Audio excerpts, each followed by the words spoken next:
Queridos, continuando o nosso culto a Deus, nós passaremos agora a exposição da sua palavra. Quero convidá-los a abrir a Escritura no livro de Gênesis, capítulo 22.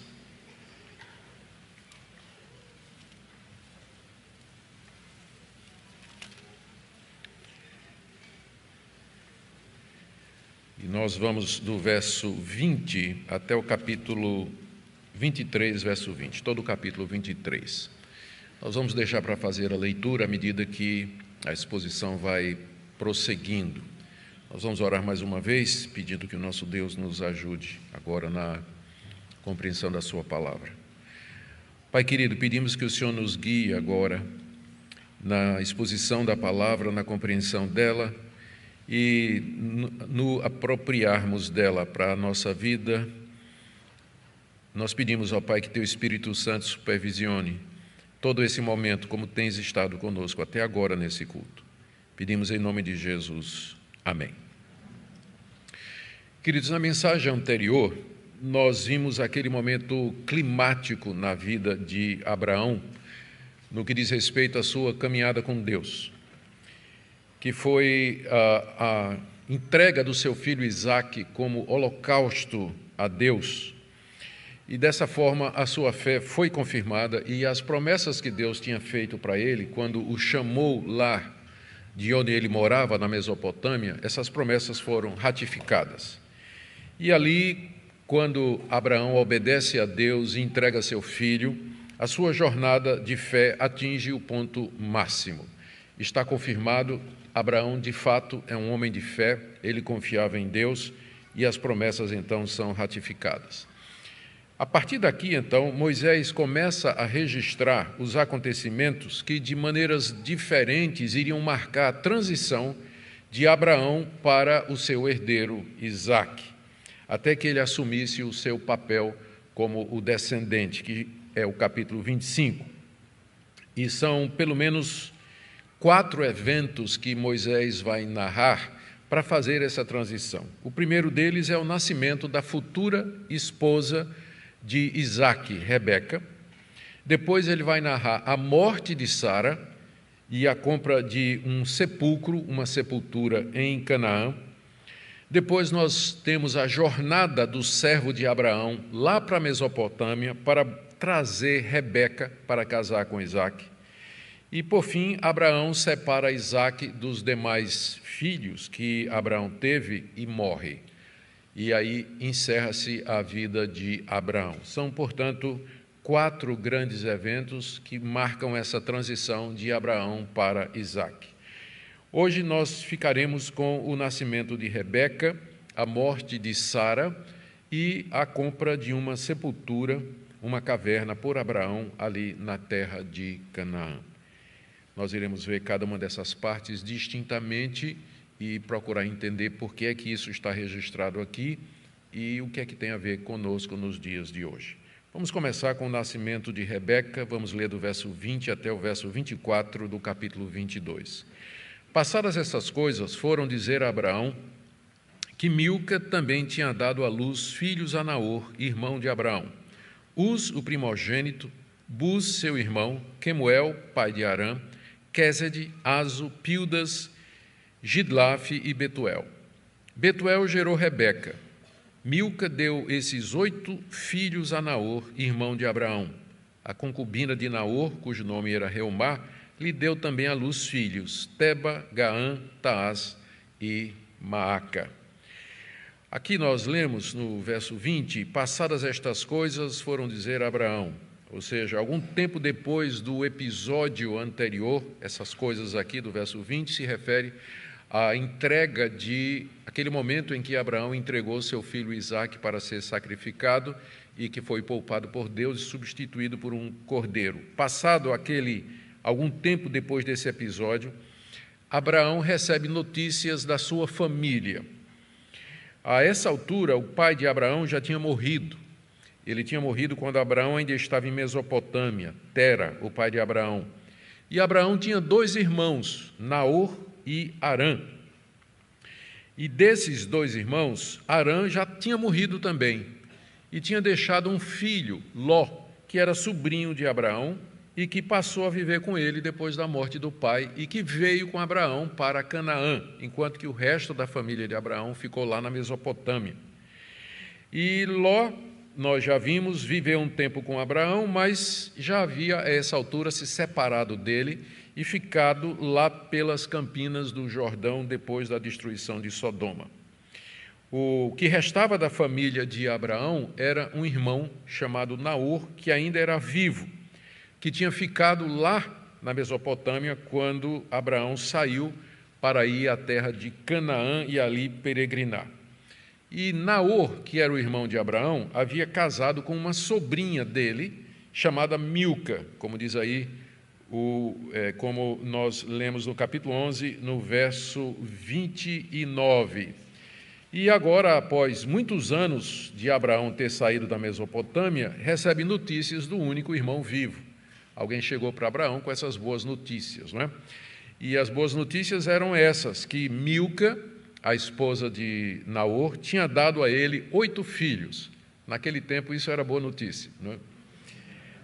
8 filhos. E aí tem o nome dos filhos. Uz, Buz, quem tem gêmeos e está procurando o nome, está aqui, ó, Uz e Buz.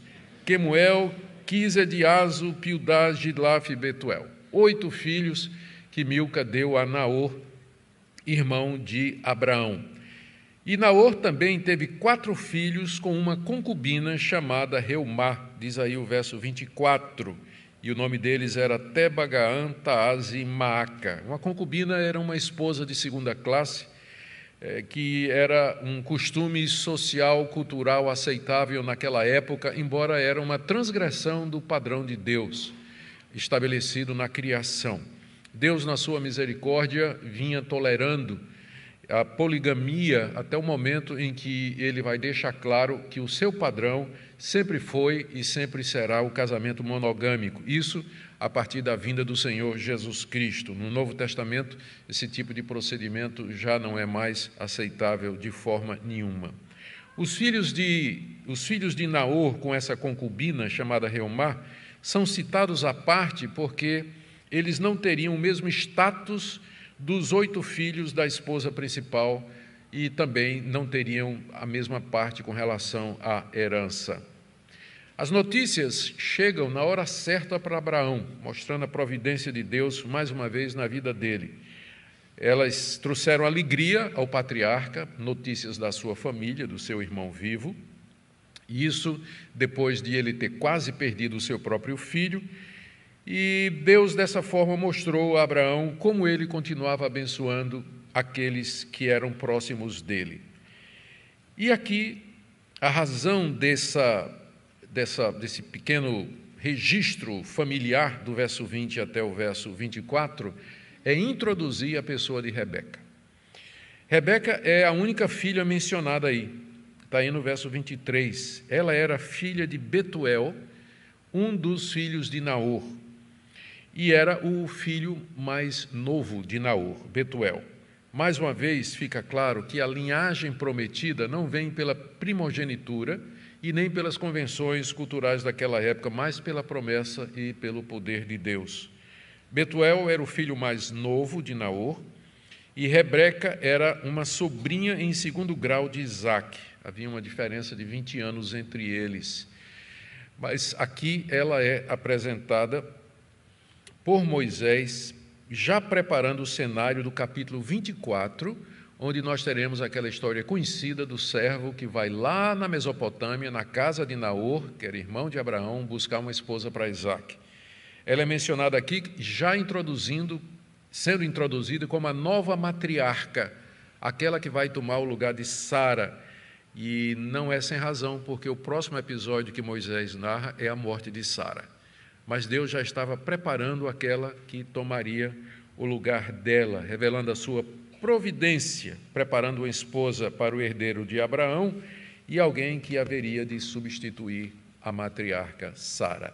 E o próximo episódio é exatamente o relato da sua morte. Vamos ler capítulo 23, versos 1 e 2. Sara viveu 127 anos, morreu em Quiriate Arba, que é Hebrom, na terra de Canaã. E Abraão veio lamentar Sara e chorar por ela.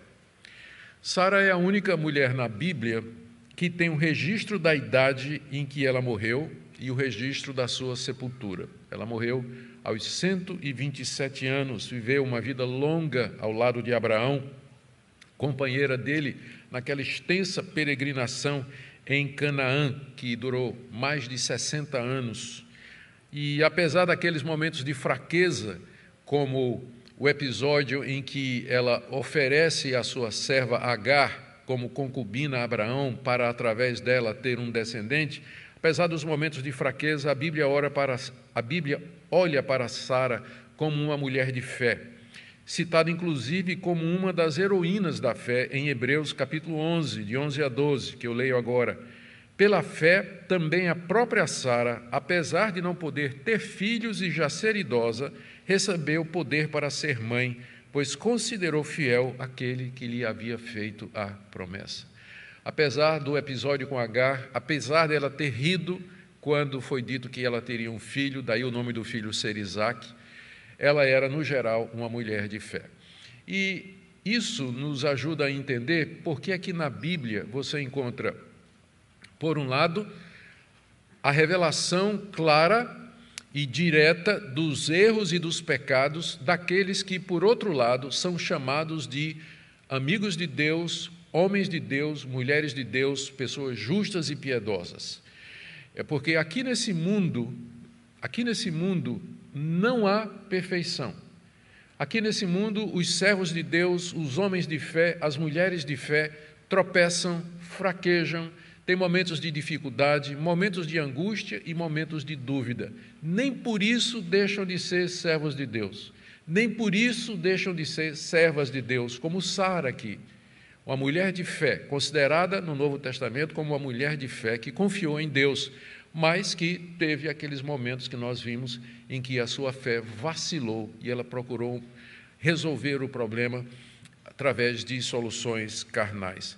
Ela é chamada de a mãe das mulheres crentes, lá em 1 de Pedro, capítulo 3, verso 6. Sara obedeceu a Abraão, chamando de Senhor, da qual vocês se tornaram filhas, praticando o bem e não temendo perturbação nenhuma. Sara, a matriarca, é vista como sendo a mãe de toda crente verdadeira que louva a Deus, serve a Deus e anda nos seus caminhos. Ela morreu nessa cidade chamada Kiriat Arba, que mais tarde vai ser denominada de Hebrom, que foi uma das primeiras localidades onde Abraão peregrinou e onde ele edificou um altar. Quando Sara morreu, eles não estavam mais em Beceba. No capítulo 22, eles moravam em Beceba, aquele local onde Abraão havia cavado um poço e o recebeu por direito dos filisteus, onde ele morava. Mas eles tinham uma vida seminômade, eles não paravam muito tempo no mesmo lugar, e agora, quando Sara morre, eles já estão na região de Beceba, morando entre os hititas, depois de sair da terra dos filisteus. Aqui nós vamos ver que os moradores da terra são chamados de filhos de Et, que Et era um dos filhos de Canaã, que era filho de Cã e que era filho de Noé. E os hititas, então, moravam naquela região, na cidade de Kiriat Arba, que é onde Sara morreu. O texto diz aí, no verso 2, que Abraão veio lamentar Sara e chorar por ela. O veio aqui pode indicar que Abraão não estava lá em Hebrom na hora que Sara morreu. Ele estava em viagem, estava em algum lugar e ele veio quando teve a notícia da morte da sua esposa. E diz que ele chorou e lamentou. O luto era manifestado de maneira muito intensa no Oriente. Lamentar incluía ficar sentado no chão, chorar, gemer, às vezes gritar. Mas o choro e a lamentação de Abraão por Sara não quer dizer que ele tinha ficado desesperado ou que ele não tinha esperança após a morte. Nós vamos ver mais adiante no texto que Abraão olhava pela fé para a Canaã celestial. Abraão tinha consciência de que há uma realidade futura e que a vida não termina aqui. A morte de Sara, então, aqui nos versos 1 e 2, é um daqueles eventos que vão marcar a transição de Abraão para Isaque. Primeiro, a apresentação da futura esposa de Isaque, que foi Rebeca, mencionada aí no verso 23, e agora a morte de Sara, capítulo 23, versos 1 e 2. E agora o terceiro episódio que marca a transição é a compra de uma caverna para servir de sepultura para Sara e depois para Abraão e os seus descendentes. Nós lemos aí do verso 3 até o verso 20. Depois Abraão levantou-se da presença da falecida e falou aos filhos de Et: sou estrangeiro e morador entre vocês. Deixe-me adquirir uma sepultura na terra de vocês, para que eu possa sepultar a minha falecida mulher. Os filhos de Et, os hititas, responderam a Abraão, dizendo: escute, o Senhor é um príncipe de Deus em nosso meio.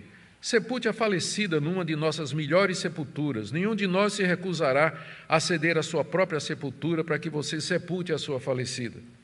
Então Abraão se levantou e se inclinou diante do povo da terra, diante dos filhos de Et, e lhes falou, dizendo: se é do agrado de vocês que eu sepulte a minha falecida, escutem-me e intercedam por mim junto a Efron, filho de Zoar, para que ele me ceda a caverna de Macpela, que pertence a ele, que fica no extremo do seu campo, que ele a entregue a mim pelo devido preço, para que eu tenha uma sepultura entre vocês.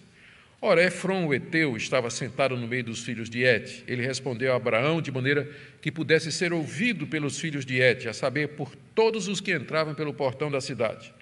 De modo nenhum, meu senhor. Escute, eu lhe dou o campo e também a caverna que nele está. Na presença dos filhos do meu povo, eu lhe dou isso. Sepulte a sua falecida. Então Abraão se inclinou diante do povo da terra e falou a Efron na presença do povo da terra, dizendo: mas se você concorda, escute, pagarei o preço do campo, aceite-o de mim, e sepultarei ali a minha falecida. Efron respondeu: meu senhor, escute, um terreno que vale 400 barras de prata, que é isso entre mim e você? Sepulte ali a sua falecida. Abraão ouviu Efron dizer isso e pesou a prata de que ele lhe tinha falado na presença dos filhos de Et, a saber, 4,5 quilos de prata, segundo o peso usado entre os mercadores. Aqui nós temos o registro, que é o mais longo, né, do que nós estamos vendo aqui, dessa transação que aconteceu entre Abraão e os filhos de Et, e depois Efron, que envolviam a compra de uma sepultura para Sara. E aqui nós temos um registro admirável de como eram feitas as negociações no Antigo Oriente, toda a polidez, não é? Toda aquele curvar-se e dizer não, e dizer para finalmente aparecer o preço, né? Para finalmente aparecer o preço, e aí todo mundo já entende como é que deveria ser feito. Essa é a parte mais comprida, e nós vamos ver as possíveis razões para isso mais adiante. Bom, terminado o tempo do luto de Abraão, agora ele tem que sepultar a sua falecida. Sepultamento era uma coisa de honra entre os povos do Antigo Oriente. E Abraão então sai de sua casa e vai falar com os filhos de Et, com os hititas, entre os quais ele já vinha morando há algum tempo. Verso 3, Abraão levantou-se da presença da falecida e falou aos filhos de Et. Abraão desejava comprar uma sepultura ali nas terras deles, para enterrar a falecida esposa e para servir de sepulcro para a família. Mas aquela transação precisava ser autorizada pelos hititas, já que a posse de uma terra, ela ficava em família e era passada de geração em geração. E Abraão era um estrangeiro.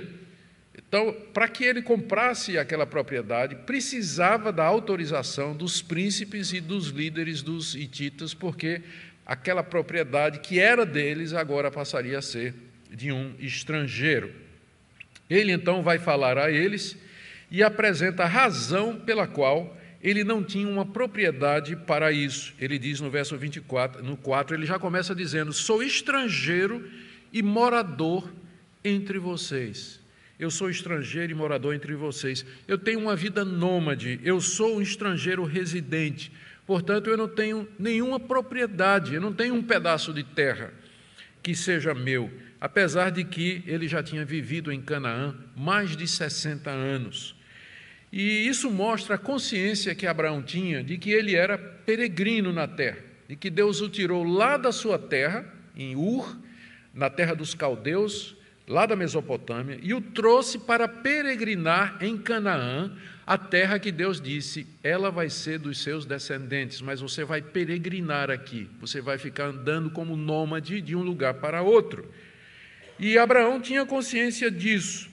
Por enquanto lhe cabia peregrinar e aguardar aquele dia em que aquela terra seria dos seus filhos. O autor da carta aos Hebreus se refere a isso dizendo: todos estes morreram na fé, não obtiveram as promessas, no caso, Abraão não ganhou a terra de Canaã em vida, não obtiveram as promessas, mas viram-nas de longe e se alegraram com elas, confessando que eram estrangeiros e peregrinos na terra. Abraão tinha essa consciência de peregrinação. Portanto, essa era a razão pela qual ele não tinha uma terra e ele precisava sepultar a sua esposa. Ele reconhecia a bondade, veja a delicadeza aqui, não é? A sabedoria, o tato nas negociações. Ele reconhecia a bondade dos hititas. Ele diz aqui: sou estrangeiro e morador entre vocês. Vocês me acolheram, vocês permitiram que eu morasse aqui. E veja o cuidado que ele tem de não parecer uma ameaça para eles. Ele quer apenas um pedaço de terra para sepultar a sua esposa, nada mais. Ele vai continuar como morador residente, aliás, como estrangeiro residente e como peregrino.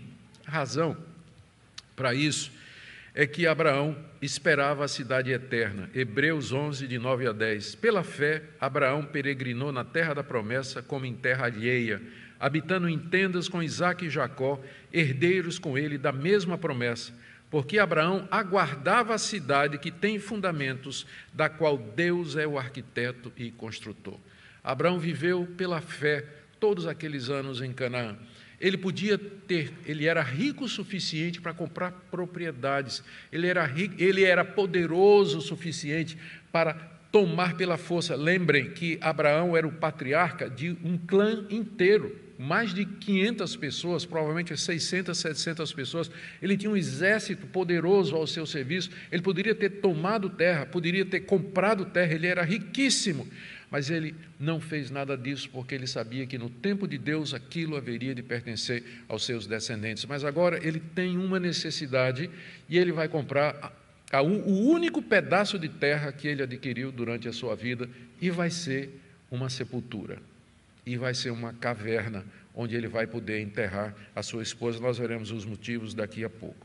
A negociação aqui que nós lemos, ela passou por 3 etapas, se vocês prestaram atenção.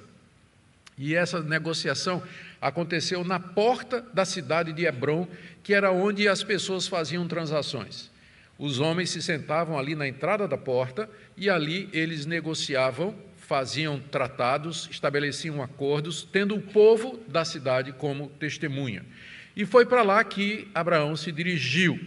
E o povo estava lá sentado, a liderança estava sentada fazendo transações, e Abraão então se apresenta e ele diz aí no verso 4: deixe-me adquirir uma sepultura na terra de vocês, para que eu possa sepultar a minha falecida. Os hititas, quando ouvem isso, a princípio eles não querem vender uma terra para Abraão. Eles dizem aqui no verso 5, os filhos de Et responderam a Abraão dizendo: escute, o senhor é um príncipe de Deus em nosso meio, sepulte a falecida numa das nossas melhores sepulturas, nenhum de nós se recusará a ceder a própria sepultura para que você sepulte a sua falecida. Eles não querem vender, eles querem continuar com a terra. Mas eles dizem para Abraão: você para nós é como um príncipe de Deus, o que mostra o testemunho de Abraão, a importância de Abraão. Essa expressão que significa alguém nobre, alguém poderoso, alguém reconhecido. E era assim que os heteus, os hititas, eles viam Abraão. E aqui é um monumento ao testemunho e à vida desse homem de Deus, que tinha conquistado a confiança e o respeito dos hititas que moravam ali, como ele tinha feito com os filisteus, de onde ele tinha vindo, a terra onde o último ele tinha morado. O Senhor é príncipe de Deus, nós não vamos vender nada para o Senhor. O Senhor escolhe aqui na nossa terra aonde o Senhor quer sepultar sua falecida mulher, porque nenhum de nós vai negar isso para você. Mas, na segunda parte da negociação, aí do verso 7 até o verso 9, Abraão insiste em comprar Ele quer comprar. Lemos aí, então, Abraão, verso 7. Abraão se levantou, se inclinou diante do povo da terra, diante dos filhos de Et, e falou, dizendo, se é do agrado, então, de vocês que eu sepulte a minha falecida, escutem, intercedam por mim junto a Efron, filho de Zoar, para que me ceda a caverna de Macpela, que pertence a ele, que fica no extremo do seu campo, que ele a entregue a mim pelo devido preço, para que eu tenha uma sepultura entre vocês.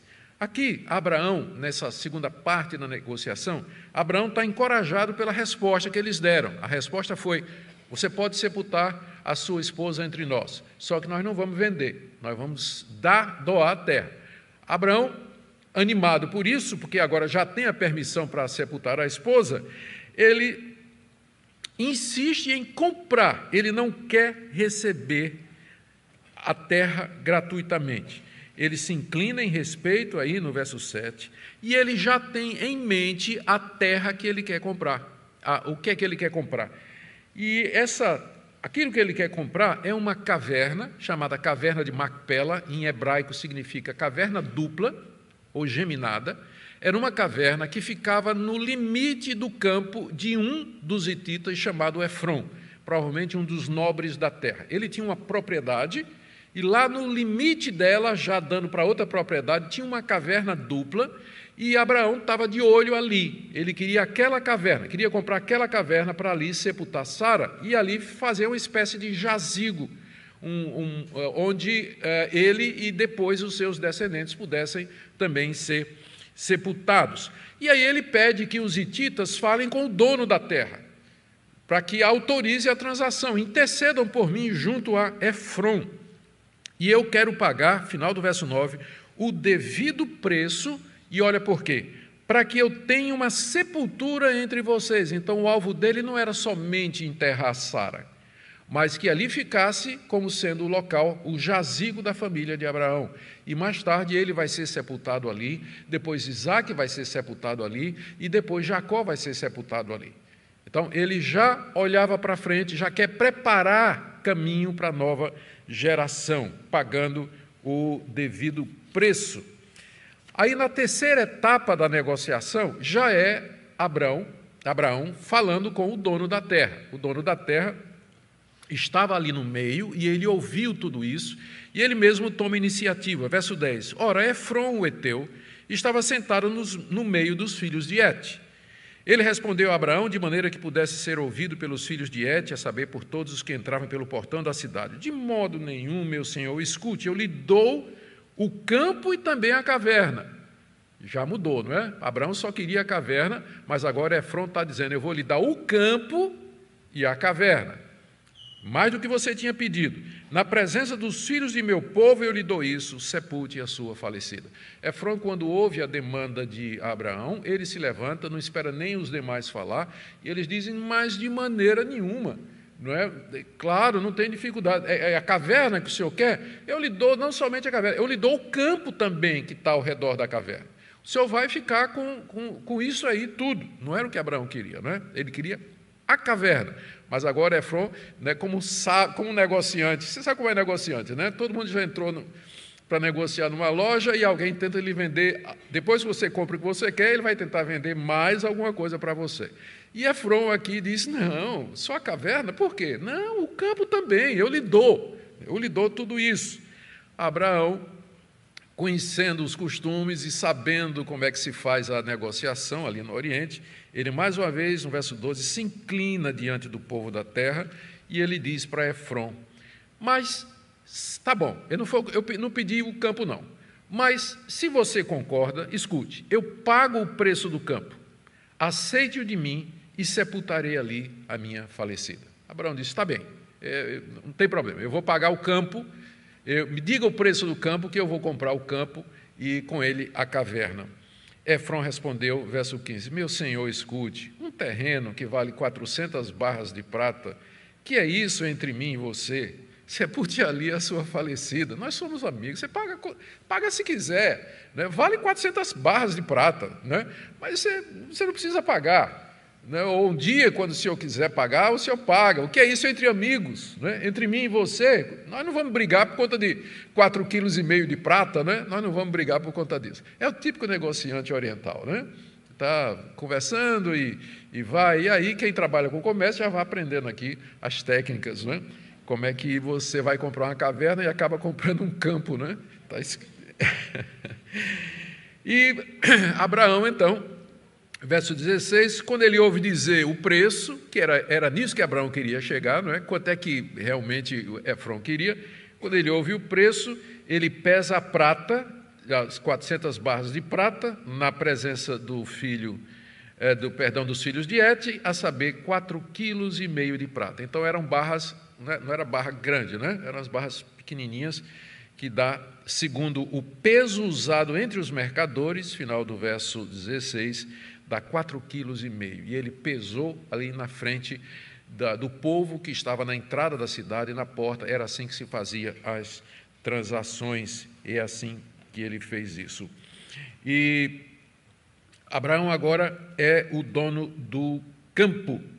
Apesar de parecer generoso, não é, Efron? Parece que o preço era exorbitante comparado com algumas outras transações que nós temos aqui no Antigo Testamento.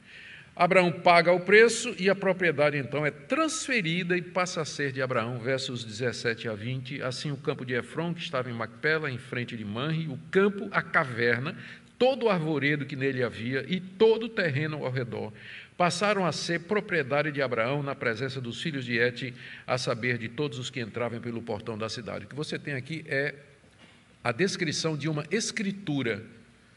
Isso aqui é a escritura do terreno, porque contém os detalhes da propriedade. Veja só, o campo de Efron, que estava em Macpela, em frente de Manre. Depois vem a descrição do que tinha nele. Primeiro dá os limites, depois a descrição do que tem nele. O campo, a caverna e o arvoredo, ainda tinha as árvores, né? E Abraão foi comprar uma caverna. Ele saiu com um campo, ele saiu com uma plantação, né? Com um arvoredo, ele saiu com árvores ali daquela transação. Isso passou a ser propriedade de Abraão na presença dos filhos de Et, a saber, de todos que entraram pelo portão da cidade. E aqui você tem as testemunhas. Uma escritura geralmente é assim, não é? Você tem a descrição da propriedade, o que contém nela, e depois as testemunhas que confirmam que, de fato, aquilo passa a pertencer, a propriedade é transferida agora de Efron para Abraão, segundo os procedimentos legais daquela época. E aí, diz aí no verso 19, depois Abraão sepultou Sara, a sua mulher, na caverna do campo de Macpela, em frente de Manre, que é Hebrom, na terra de Canaã. Então, depois de concluídas as transações, ele faz o sepultamento da sua mulher aí. Mas no final do relato, Moisés revela que o tema central dessa parte da história não é o sepultamento de Sara, mas a aquisição da propriedade. Verso 20. E assim, pelos filhos de Et, se confirmou a Abraão o direito do campo da caverna e da caverna que nele estava, como propriedade para servir de sepultura. Não é que a morte e o sepultamento de Sara sejam de menor importância, mas tem alguma coisa que na história da redenção e dentro do quadro maior que nós estamos estudando é mais significativo. É que Abraão, ele compra uma propriedade ali em Canaã, e essa propriedade é uma sepultura. Por que Abraão insistiu em comprar aquele local? Primeiro, porque se fosse uma doação, como os heteus queriam, os descendentes de Abraão perderiam o direito à sepultura, porque a doação ficaria só com Abraão. Mais adiante, os descendentes de Abraão, Isaque e Jacó vão ser enterrados ali. E a compra da sepultura é um testemunho que Abraão está dando para os seus descendentes de que aquela terra um dia pertenceriam a ele. É como uma espécie de adiantamento que Deus estava dando. A terra é de vocês, e eu já vou dar um adiantamento aqui, aquela propriedade que Abraão compra. E há um aspecto aqui muito importante. Ao comprar aquela terra para ser a sepultura da sua mulher, sua sepultura e dos seus filhos e netos, Abraão considera Canaã como sua terra. Naquela época, geralmente as pessoas eram enterradas na sua terra natal. Eu creio que isso é um costume que, até hoje, quando possível, as pessoas deixam dito a preferência que, quando morrer, quer ser enterrado na sua terra natal. Eu sei que hoje não é mais tanto assim, mas no Oriente, geralmente as pessoas eram sepultadas no mesmo local onde elas haviam nascido. Ao comprar uma sepultura em Canaã, Abraão se desvincula completamente lá de Ur dos Caldeus, que era a terra onde ele nasceu, a terra onde ele morava. E ele diz: eu sou um morador, eu sou um cidadão de Canaã. Ele se separa definitivamente de sua família e cumpre aqui, por último, aquilo que Deus disse: sai da tua terra, da tua parentela e vai para uma terra que eu te mostrarei. A compra de uma sepultura sela isso, termina esse processo. Abraão está dizendo: é aqui que eu vou ser sepultado, porque essa é a minha terra, essa é a terra que Deus me prometeu, ela vai ser minha e dos meus descendentes. Queridos, o que é que Moisés queria ensinar aos israelitas com todo esse relato aqui, que para nós parece uma transação meio que árido o texto, mas tem muita coisa aqui. Primeiro, a providência de Deus em manter e sustentar a descendência prometida. É interessante que o nome de Deus só aparece uma vez aqui. É quando os hititas se referem a Abraão dizendo: você é um príncipe de Deus. Então, fora isso, não aparece aqui. Deus apareceu, Deus disse, Deus fez, Deus agiu, como tem nos outros textos. Por exemplo, no capítulo 22 está cheio de referências de aparições de Deus, intervenções de Deus na história de Abraão, mas aqui Deus não aparece. Deus não aparece. Mas o fato de que Deus não aparece de frente não quer dizer que Ele não esteja trabalhando por trás na sua providência. Aqui, o que é que Deus está fazendo aqui? Já está preparando uma esposa para Isaac, o nascimento de Rebeca, que é filha de um dos irmãos, que é filha de um dos irmãos, é neta de um dos irmãos de Abraão, uma sepultura que vai servir para a família toda. E o ponto é esse, que os israelitas que estavam prestes a entrar na terra prometida, a quem Moisés está dirigindo esse livro, eles tinham que confiar na providência de Deus, que da mesma forma como através da história Deus vinha mantendo a linhagem prometida, sustentando e guiando e preparando a nova geração, assim também Deus haveria de tomar conta deles. E que lição importante para nós, não é? Quando a gente vê, por exemplo, uma nova geração sendo apresentada aqui, nós vemos como a história se repete. Nós vamos passar, nós vamos morrer como Sara morreu, como Abraão já está se preparando para a sua morte aqui.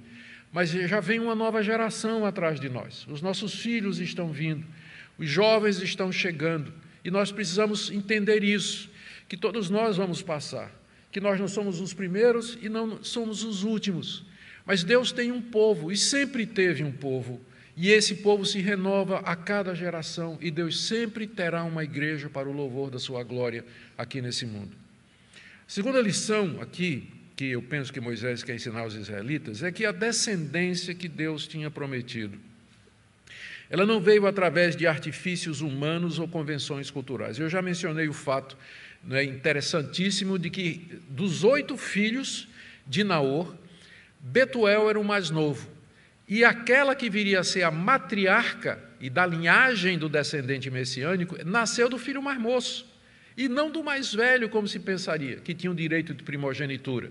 Mais uma vez, Deus mostrando que essa descendência era uma descendência espiritual, ela não era de acordo com as convenções carnais e culturais ou planos humanos, como Sara e Abraão tentaram fazer com Agar, mas era segundo a eleição e a escolha de Deus. Os israelitas, então, agora prestes a entrar na terra, deveriam ter em mente a natureza espiritual da sua linhagem, a saber, o remanescente fiel segundo a eleição de Deus. Um povo espiritual, um povo que Deus havia escolhido, elegido. Não era o fato de serem filhos de Abraão que eles eram filhos de Deus, mas Deus tinha todos os seus eleitos e seu povo aqui. Uma terceira lição importante aqui, que eu penso que Moisés queria ensinar aos israelitas, é chamar a atenção para a consciência que Abraão tinha de que era peregrino na terra. Ele era um residente, era um estrangeiro residente ali naquela terra. Ele não se via como sendo que ali era o fim, ali era tudo que Deus tinha a dar para ele. Abraão tinha em mente a cidade celestial, e os israelitas iriam herdar aquela terra, mas eles deveriam ter em mente também que eram peregrinos e deveriam almejar o reino de Deus e as coisas celestiais. Essa passagem aponta claramente para isso. A compra daquela sepultura em Canaã indica a esperança de Abraão. O que é que isso tudo tem a ver para nós? Queridos, eu queria dar então uma palavra para aqueles que estão passando por um momento difícil em sua vida e Deus parece não ouvir ou responder às suas orações. Eu sei que isso acontece com muita frequência. A angústia vem, a dificuldade vem, o desafio vem, a gente ora, a gente busca Deus e parece que não tem uma resposta. Assim como nesse texto, onde Deus não aparece, mas fica clara a sua providência. Deus está agindo na sua vida. Você está aqui angustiado e Deus já está levantando Rebeca. Você está aqui preocupado, Deus já está preparando uma sepultura. Deus já está tomando providências para a continuação da sua história, continuação da sua família. Então, o Deus da providência está presente, mesmo que não pareça, mesmo que não seja tão evidente, mas Ele está por detrás de tudo o que acontece, de acordo com o que está escrito em Romanos, capítulo 8. Todas as coisas cooperam para o bem daqueles que amam a Deus. E nem sempre você está vendo a mão de Deus, mas pode confiar de que Ele está agindo, que Ele está preparando e que no tempo certo Ele vai aparecer na sua vida. A segunda palavra que eu queria dar aqui é para aqueles queridos irmãos que estão envolvidos mais diretamente com os nossos amigos que não são crentes, nos seus negócios, no seu trabalho, nos seus relacionamentos. Eu queria trazer o exemplo de Abraão aqui. O exemplo de educação, de polidez, o testemunho, a sabedoria com que Abraão conduziu tudo isso. A Bíblia, ela nos ensina não somente sobre as coisas que nós consideramos espirituais, que tem a ver com nossa alma e nosso relacionamento com Deus, mas nos ensina a ser bons cidadãos, nos ensina como viver aqui nesse mundo, especialmente um mundo que é hostil, um mundo que nos é contrário, que não tem os mesmos valores e os mesmos padrões. Abraão agiu com muita sabedoria, com muita humildade diante daquelas pessoas. Ele, como eu disse, era um homem poderoso, poderia ter se imposto, mas ele seguiu o caminho da paz e da mansidão no trato com aquelas pessoas. E é por isso que ele é chamado de um príncipe de Deus no meio dos hititas. O testemunho desse homem de Deus. Isso aqui é um encorajamento para nós, para que nós tenhamos um testemunho assim e que vivamos dessa forma. E, por último, uma palavrinha aqui a você que está correndo, lutando, trabalhando muito para acumular bens aqui nesse mundo. Eu sei que a maioria de nós está fazendo isso para sobreviver. Os tempos não são fáceis, mas é muito fácil cair na fascinação da riqueza, na tentação de ficar rico, adquirir bens e acumular propriedades aqui nesse mundo. Não está errado isso. Deus abençoa como abençoou Abraão, Deus abençoa com bens, com riqueza, com prosperidade material aqui nesse mundo, embora não a todos. Mas nós devíamos lembrar, qualquer que seja a nossa vocação aqui nessa vida, que somos peregrinos aqui. Nós vivemos pela fé na cidade vindoura, a Nova Jerusalém. Portanto, desapeguemos o nosso coração das bênçãos materiais, das coisas materiais. Elas são uma dádiva de Deus para nós aqui, mas não são um fim em si mesmas. Elas não devem ser a razão da nossa existência, a razão da nossa vida. Busquemos em primeiro lugar o reino de Deus e todas as demais coisas nos serão acrescentadas. Estamos diante da realidade da morte, o texto aqui fala de morte, mas diante disso brilha a esperança da ressurreição. Um túmulo em Canaã, um dia aquele túmulo vai se abrir, e Abraão, Isaque e Jacó, juntamente com Sara, sairão dali, ressurretos, imortais, e nós com eles entraremos na Canaã celestial que Deus preparou para nós, no novo céu e na nova terra, onde habita a justiça. Tudo isso mediante aquele que já ressuscitou. Cristo já saiu da sepultura. Ele já venceu a morte e com ele nós também venceremos.